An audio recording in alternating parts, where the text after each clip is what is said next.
conociendo la verdad. Don Álvaro, tiene la palabra. Bueno, lo primero es decirle a Pedro Pablo Kutzmann, que no se lamente ni se disculpe de su focosidad, porque me parece bien que una persona libre y espontáneamente se exprese y con todo el encanto, dedicación y perseverancia que lo pueda hacer. Estamos en una democracia. Una democracia se basa en el ejercicio, digamos, legítimo de los derechos, y los derechos nos confieren la posibilidad de realizar conductas que se legitiman porque esa conducta amparada por ese derecho, que es algo de rectitud, porque el derecho significa lo recto, significa que nos podemos realizar en nuestra plenitud, en nuestra integridad psicosomática. Entonces, una persona que tiene la focosidad para decir lo que piensa, en discrepancia y disidencia con otras, no tan solo expresa su mismidad, sino que realiza y disfruta de un derecho dentro de una democracia: la libertad de expresión y la libertad de conciencia y la libertad de enseñanza. Esto no es Cuba, esto no es Venezuela, esto no es Nicaragua, esto no es Corea del Norte, ni siquiera es Argentina. Esto es un país que vive una democracia auténtica bajo nuestro mandato constitucional. Esta constitución política que quieren reemplazar es la que ha estructurado normativa y jurídicamente esta democracia, en la cual todos disfrutamos, en que están quienes tienen una propuesta antropológica y social distinta y antagónica de otros, y en que todos debemos respetarnos. Y como la ley, la tesis de los liberales, es el punto de referencia máximo para entender lo bueno y lo malo, entonces que sean en definitiva los tribunales los que disciernan si lo nuestro es bueno o malo. Pero de suyo, quien ejerce sus derechos no le hace una injuria a nadie, así que me parece bien. Lo otro, un agregado, Pedro, perdón.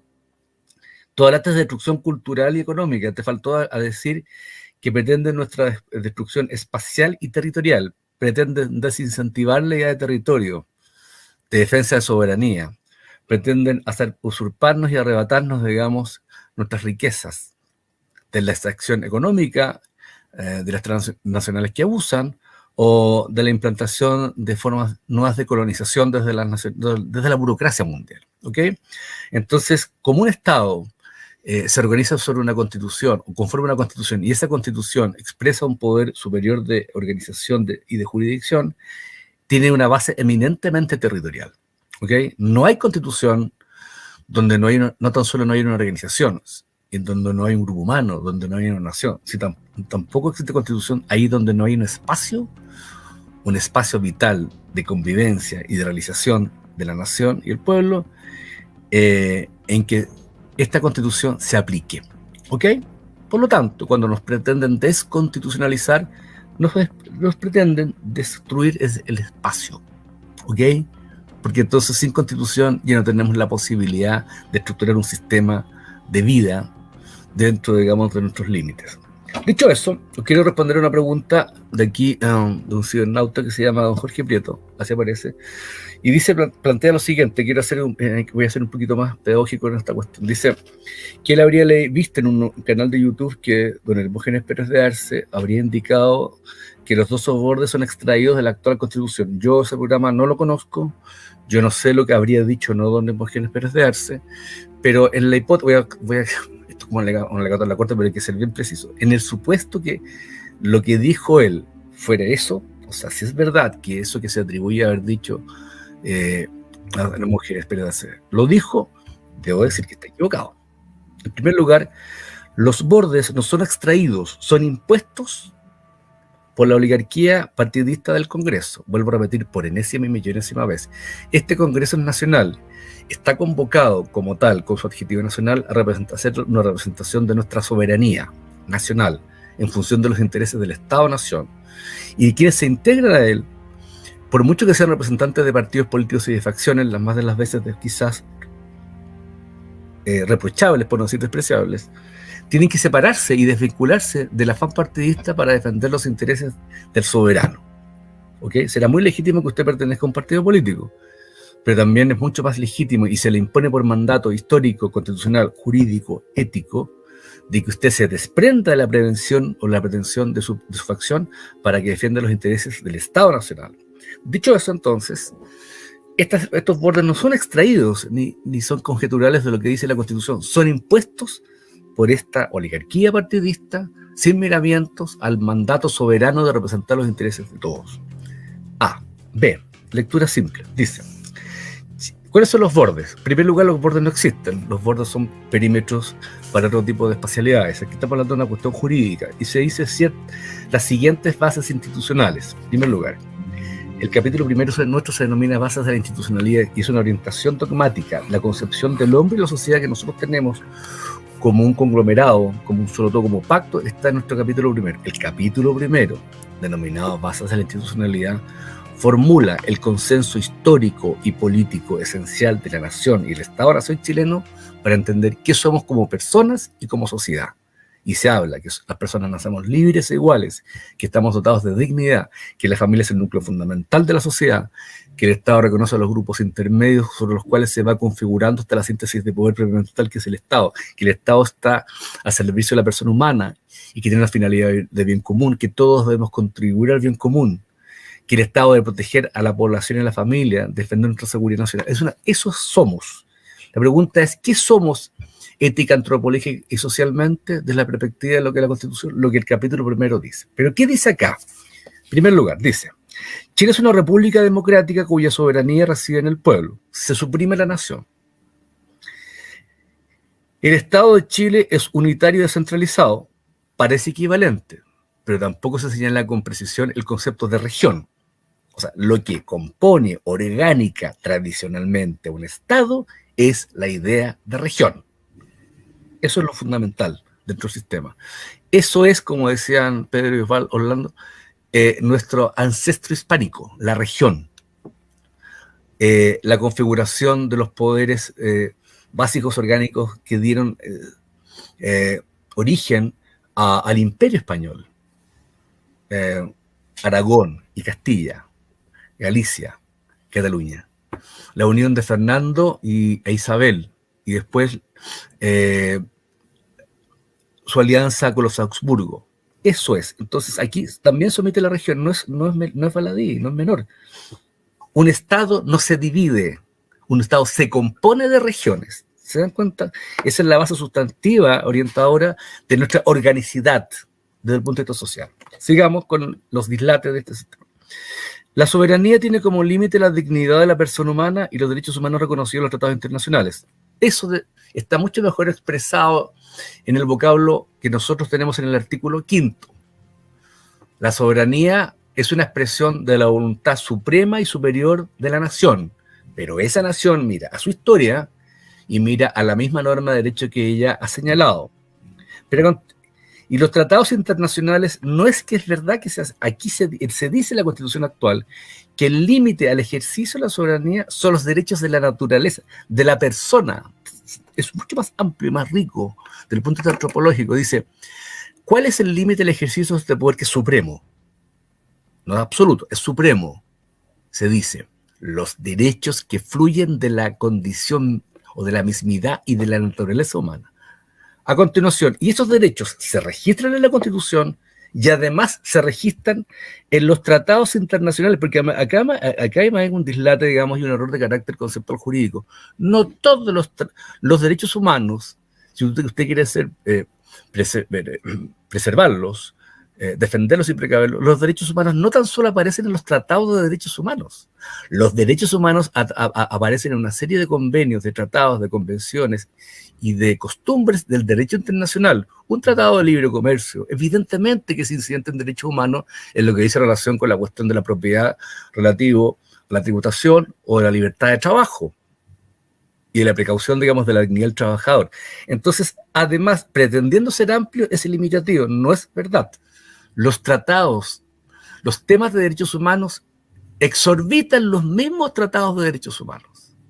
Y lo que tiene que hacer la comunidad nacional o nuestra identidad es vincularse al orden jurídico internacional civilizado, en que los derechos humanos, siendo importantes, no tan solo se expresan de la forma limitativa, o sea, más encima, intentar precaverlos, pero de una forma que es desviada. Sigamos. Se habla de que el terrorismo en cualquiera de sus formas es por esencia contrario a los derechos humanos, y es una cuestión que podría ser homologable a lo que dice el artículo 9. Pero ocurre que lo que precede no tampoco es suficientemente amplio. Dice, la Constitución reconoce a los pueblos indígenas como parte de la nación chilena, que es una indivisible. Entonces aquí se produce el dislate, que se está hablando del pueblo y a continuación se instala la nación bajo una perspectiva de fraccionamiento. Entonces la pregunta por la cresta es, ¿estamos hablando de soberanía nacional o de popular? Estamos hablando de pueblo o de nación. ¿Se dan cuenta? Suma y sigue la estulticia o la necedad jurídica, lógica y conceptual. Chile es un Estado social y democrático de derecho. No, Chile es un Estado nacional. Chile es un Estado. De suyo, a instalar la cuestión de lo social es un pleonasmo. Todo Estado configura, para tomar palabras también de ustedes, contertulios, la idea de un agregado, de una suma de personas. La política justamente se entiende en base a la comunidad. El concepto social, aunque ustedes no lo entiendan así, es mucho más limitativo, porque, fíjense, en su genuina expresión jurídica más bien una cuestión jus privatista o de carácter sajón. Nuestras comunidades hispanas, europeas, nuestro abolengo histórico o conceptual más bien habla de comunidad. ¿Okay? Somos comunidades. Pero la cuestión concreta es que si estos pueblos indígenas fraccionadamente constituyen la nación, son parte de la nación chilena, o sea, como parte de, ¿cómo es un artículo prepositivo? Es una preposición que indica similitud, o sea, son como parte de la nación, o sea, no son la nación ni siquiera, son como parte. Entonces, ustedes tomen nota de la, vuelvo a decir, de la falta de conceptualización de necedad, pero esto no tan solo demuestra ignorancia e incapacidad, yo diría que muestra, bueno, evidentemente eso, pero demuestra sobre todo y reflexión, demuestra ¿qué cosa? Apuro, apresuramiento, forzamiento, porque no hay seriedad, no hay un testeo, no hay una densidad conceptual trabajada en esta materia. Bueno, sigamos. El Estado respetará y promoverá sus derechos y culturas. El Estado social y democrático estamos hablando, cuya finalidad es promover el bien común. No tiene nada que ver el Estado social con el bien común. Son cosas distintas. El bien común supone una instalación conceptual de un perfeccionamiento dentro de un orden social comunitario en que uno se hace partícipe en la medida que pone su empeño a la perfección del todo y el todo me permite mi propio desempeño. Pero el Estado social es un estado de prerrogativas para grupos y clases y secciones. Entonces no es conciliable conceptualmente la idea de bien común con la idea de Estado. No es conciliable conceptualmente, son cuestiones distintas. Hoy día escuchaba a un, no voy a decir quién es porque la verdad es que tengo la peor opinión de él, otro profesor que hablaba de peras y manzanas. Yo suponía que iba a tener una mejor argumentación, pero volviendo a la vulgaridad de las peras y manzanas, aquí hay una confluencia de peras y manzanas, son cuestiones que son conceptualmente distintas. Usted puede intentar una simbiosis, pero no puede lograr una síntesis, que es algo distinto. Okay, sigamos. Y habla del desarrollo progresivo de los derechos sociales. ¿Qué significa un desarrollo progresivo? Quiere decir entonces que se va ampliando ilimitadamente sin determinación de cuál es el perfil, cuál es la expansión del mismo derecho, en términos grandes. ¿Ok? Un derecho que está escrito de una manera, entonces se va ensanchando y desperfilando en otro sentido, según una cuestión de forzamiento político contingencial. Y eso es pérdida de sentido jurídico, evidentemente, y otras cosas más. Los emblemas nacionales de Chile son la bandera, el escudo y el himno. No, son la bandera, escúchenlo bien, el escudo de armas de la República. Escúchenme bien, los emblemas nacionales no son la bandera, el escudo y el himno nacional, como dice el artículo 154, número 6. Los emblemas nacionales de Chile son la bandera nacional y el escudo de armas de la República. No es la bandera, es la bandera de la nación. Y segundo, son las armas de la República. No significan exactamente lo mismo. Chile tiene 3 poderes separados e independientes. Esto ya supera toda desfase politológico. El concepto, esta trilogía dieciochesca, de Montesquieu no se supera. Porque en primer lugar no existe el poder ejecutivo, existe el gobierno. El gobierno no solo ejecuta, toma el liderazgo de la actividad política y dirige. Porque si fuera un mero ejecutor estaríamos dentro de un régimen parlamentario, pero además no corresponde. La idea de ejecución es simplemente que cumple lo que otros determinan, no solo cumple lo que los otros determinan, toma la iniciativa de liderar la política de Estado. Por eso tenemos política exterior, por eso tenemos un Estado bajo cuya gubernamentalidad y burocracia se hacen prestaciones en sedes o de normativas distintas como de carácter reglamentario. Por eso que el poder presidencial tiene un alto rango de autonomía normativa registrada en el sistema constitucional, porque no es un simple ejecutor. Poder legislativo bicameral. La verdad es que el Senado es más que un poder legislativo. Es un órgano de justicia constitucional, ejerce jurisdicción, se pronuncia, digamos, sobre el impeachment. La Cámara de Diputados tiene un control político para contrarrestar el checks and balance. La hegemonía presidencial no son simplemente legislativos. Claro que son fundamentalmente eso, pero cumplen otras funciones políticas de representación de la soberanía nacional. Fíjese que Chile consagra el número 8, al menos entre otros, ¿cómo entre otros? El Banco Central, la Justicia Electoral, el Ministerio Público, la Justicia Electoral también, sigamos, la Contraloría, omiten al Tribunal Constitucional deliberadamente, se omite, suprime al Tribunal Constitucional, porque si bien es cierto, podría entenderse de modo ejemplar entre la locución entre otros, la pregunta es, ¿por qué si entre otros se incorporan a estos y no al Tribunal Constitucional? ¿Saben por qué? Porque aparte que se le elimina, se le rebaja la dignidad y la condición trascendente. Porque el gran defensor de la Constitución en un sistema de derecho, aparte de las Fuerzas Armadas, son los tribunales constitucionales. Para eso nacieron. Dentro, digamos, de la afiliación cultural europea, porque nosotros no somos como los sajones, en cuyo caso los tribunales ordinarios en Inglaterra o la Suprema Corte en Estados Unidos. Entonces, cuando usted ocupa en términos, por así decirlo, meramente ejemplares, enunciativos, la indicación para señalar ciertos poderes o ciertos organismos, pero elimina a otros, es que ni siquiera al menos meramente enunciativo le parece importante. Eso es simplemente, no tan solo destruir o emitir, es deslegitimar a un gran e importante órgano de defensa del sistema constitucional. Suma y sigue la cantidad de necesidades, no puedo transformar esto en una suerte de teoría constitucional 1, 2 o 3. El número 10 es el sumum del desentendimiento. Chile consagra constitucionalmente con subordinación al poder civil la existencia de las Fuerzas Armadas y las Fuerzas de Orden y Seguridad con mención expresa a Carabineros y a la Policía de Investigaciones. Desde 1980 están claramente expresadas las 5 instituciones, a partir de los artículos 101 y siguientes. Segundo, la existencia no depende de este borde o de esta base. La existencia se instala en un desarrollo histórico recogido por la Constitución. C. Las Fuerzas Armadas no están subordinadas al poder civil. De suyo todo poder civil o cívico. Las Fuerzas Armadas están subordinadas, instadas y atribuidas en su finalidad, comportamiento al Estado de Derecho, a la Constitución política. Porque eso no querría decir que lo que mal se llama poder civil, porque todavía no estoy entendiendo a qué se refiere con poder civil, al poder ejecutivo, a los poderes antes nombrados. ¿Y por qué civil? Por oposición y contradicción con lo militar.